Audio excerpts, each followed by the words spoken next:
ULUW, Chicago Sound Alliance.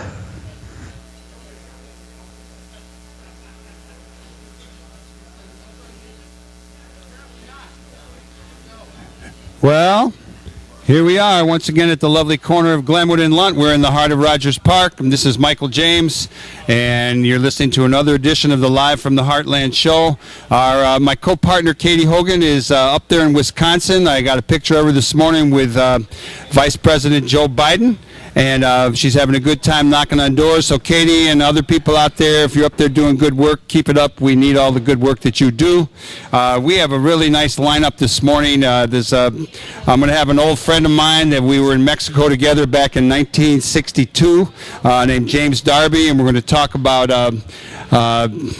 gay rights, marriage, a lot of things, maybe some old times.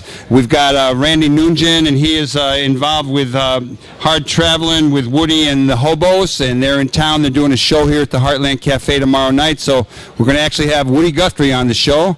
And we're going to start off with our old friend Dick Simpson. Dick was an alderman in the 44th Ward. He's a professor of political science. He's an advisor to progressive candidates, and he knows a lot about a lot of stuff going on. So good morning to you, Dick. Good morning, Michael. It's great to have you here. It's always good to be at the Heartland. Are you glad to be voting in Illinois and not in Texas? Well, I kind of like Illinois a good bit better. Actually, Texas is sort of like Chicago. When I was growing up there and part of the civil rights movement, there were about 200 liberals, and we all knew each other, so it was a very small community. You and Ronnie Duggar in the Texas That's Observer. Right. Yep.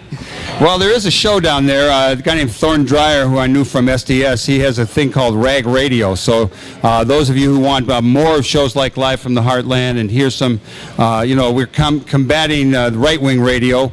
Spread the word. Rag Radio out of Austin, Texas is a good show.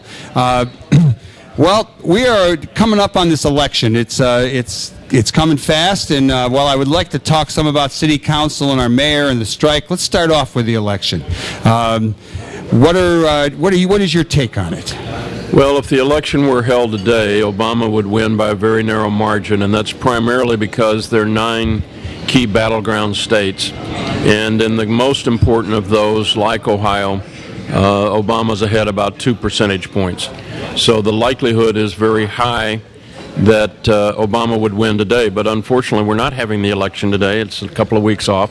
People can still vote early. All of the early voting places are open in Chicago, 1 per ward.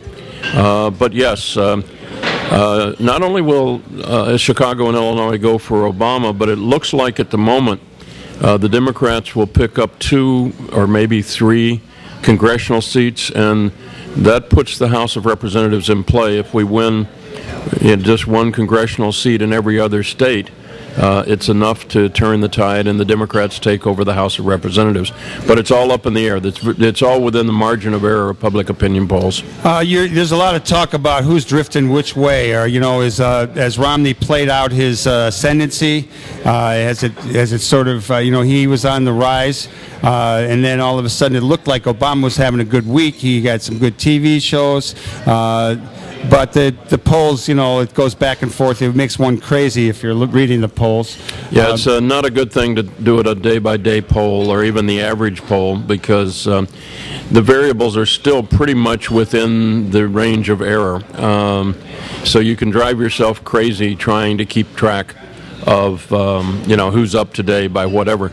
There's still time. The Republicans keep managing to make all these statements about rape and abortion, which drives the women's vote against them, not only in the presidential, but at the congressional level. That's one of the reasons Tammy Duckworth is now likely to win in the 8th congressional district in Illinois.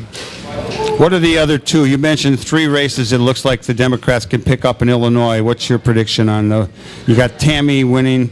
Who are the other 2 that are likely winners or maybe are winners? Just north of where we are is the 10th congressional district, which is still likely to be a toss-up. I don't think we'll know that one until Election Day. And who are those candidates? Well, Brad Snyder's the Democratic candidate and Dole's the Republican.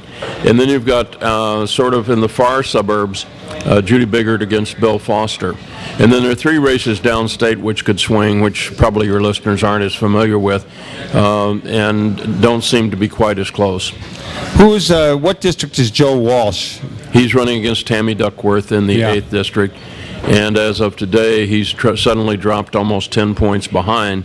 Now, he'll regain some of that. That's one of the problems of watching the polls day by day. But with that big a lead and some of the super PACs pulling out from backing him.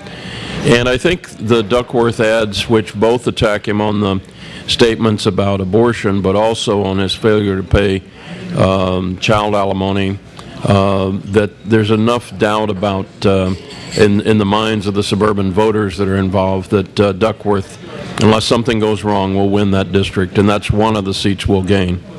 I read an article in the New York Times last week, and I'm blocking the name of the fellow who wrote it, but it basically talked about the reasons that neither candidate are sometimes talking about some of the real important issues. And we haven't heard a lot about environment, for example. There have been all sorts of issues, and a lot of the issues they talk about are small. Apparently the Obama campaign has decided to go for the specific narrow issues state by state that might be the most effective. So other than jobs and the economy, most of the other issues have been pretty well secondary.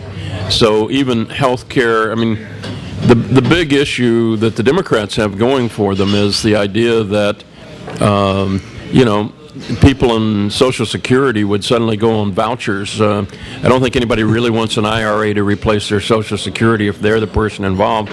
They can just look at anybody's investment in IRAs in the stock market in the last 4 years and see that isn't a good idea. And yet the Republicans are pushing it. They say that's the only way to save Social Security. No, it's not the only way to save Social Security, and it's an enormous danger for everyone who would become eligible for Social Security in the future. If the polls are showing it so close, how do you explain that in the swing states, which were not traditionally Democrat in many cases, Obama does have that lead? I mean, we have a situation in Ohio where it's whiter than most other states, less minorities. We know we have an auto industry situation there that's really helped us.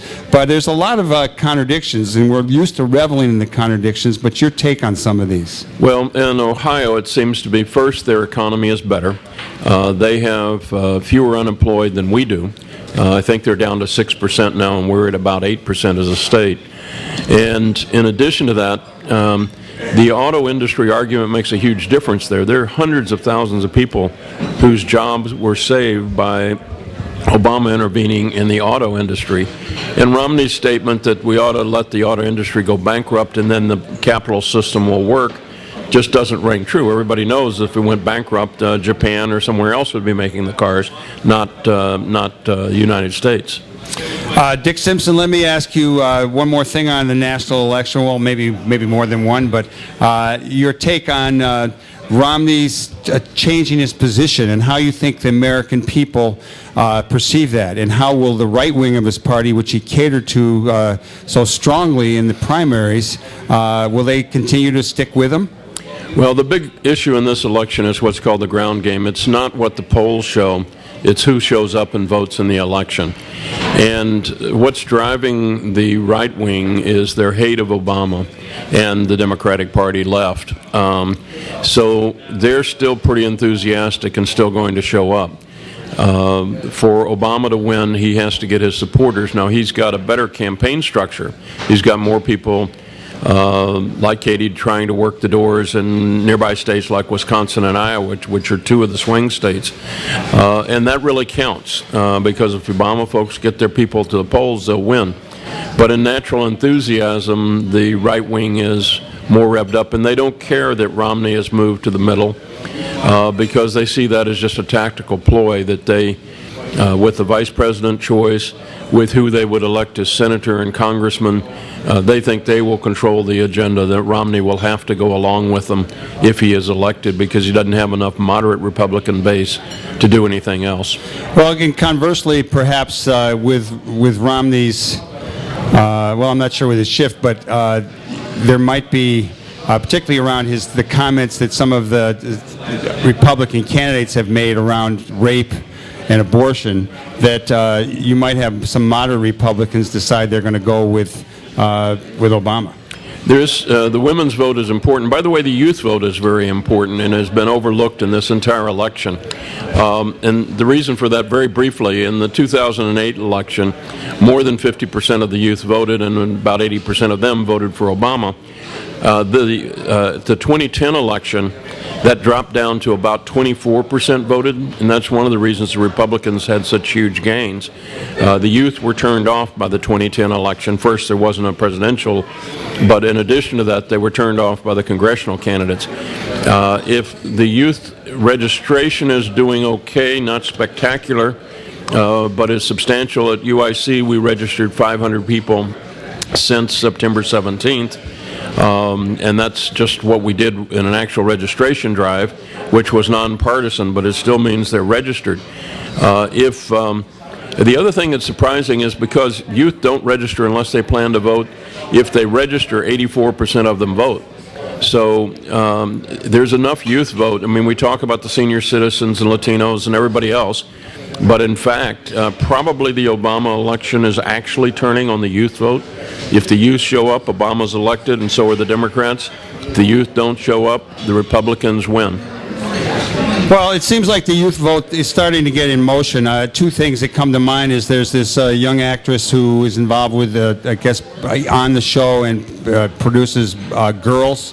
And she came out with a video yesterday about the importance of voting, and it's getting a lot of play. The Republicans are a little irked that it kind of is, voting is like analogous to the first time someone has sex. And then actually my daughter sent out a thing I saw it on Facebook, where she had a quote from a playwright, but it talked about she basically addressed it to her friends, and I think the quote was about people who have Republican friends who say they don't agree with Romney on homosexuality or abortion, those things, but they're overlooking those things because of their financial concerns. So they're really talking about the finances versus social issues. And there's no doubt in general that this wouldn't be a close election if it weren't for the bad state of the economy. That's what's really driven the attitudes of the public. And the reason that they're not entirely blaming Obama, but they're not entirely supporting either. If you're unemployed, if your kid is unable to get a job, if your income has gone down because there have been no raises for 4 years, you can be pretty nervous and dissatisfied, and that's what's made this election close. You're listening to Live from the Heartland Show, brought to you every Saturday morning on WLUW 88.7, Chicago Sound Alliance. I'm Michael James. I'm hosting alone today because our co-host Katie Hogan is up in Wisconsin knocking on doors, and we are talking with former alderman and political advisor and a guy with a lot of insight, Dick Simpson. One of the things also in the news is that at one time, the Republicans thought that they were going to get the Senate. It doesn't look that way now. Your take on the Senate races? At the moment, I think we'll continue the Senate. There's some very close races. The race in Missouri, where you were talking about the rape and incest quotes earlier, that Aikens quote has made it very difficult for him to win. He still might, but it's more likely that he will lose. Also, in places like Massachusetts, where Scott Brown had taken over the Kennedy seat, you now have Warren running a very close race. So when you look at all the close races, the Democrats aren't likely to lose seats, which is what would have to happen for the Republicans to win. But it's close enough that a surge in turnout for the Republicans in a few states could make the difference between now and Election Day. Today, the Democrats would win on Obama, continue in the Senate, and pick up House seats. Probably not enough to take control of the House, but close. Yeah, I keep getting these emails. I get a lot of requests for money. I'm sure you do too. And they, send $3. Yeah, right. But I hope people are doing it. And but they always say, we could get the House. So I don't know if there's some truth to that or not. It's an outside shot, but it is possible. Let's switch gears here. We got a book sitting here that you did called 21st Century Chicago. Tell us a little bit about that book. That's your latest book, I assume. Well, it's actually the one before last. It came out in February. I have a new book on African democracy, but I doubt your listeners are probably as interested. 21st Century Chicago talks about the political, social, economic, and governmental conditions of the metropolitan region, globalization, and also metropolitanization. We have a very dysfunctional and difficult region to govern. 540 different taxing bodies in Cook County, 1,200 in the 6-county area. No form of cooperative governance at all other than CMAP. And yet we're trying to compete with other areas in the world that are much better put together, partly because they came along later in political history. And it's also an interesting change time. Of course, we changed from Richard M. Daley to Rahm Emanuel, and the question is the old Richard M. Daley machine, which was much updated from his father's machine, is that still going to continue under Rahm?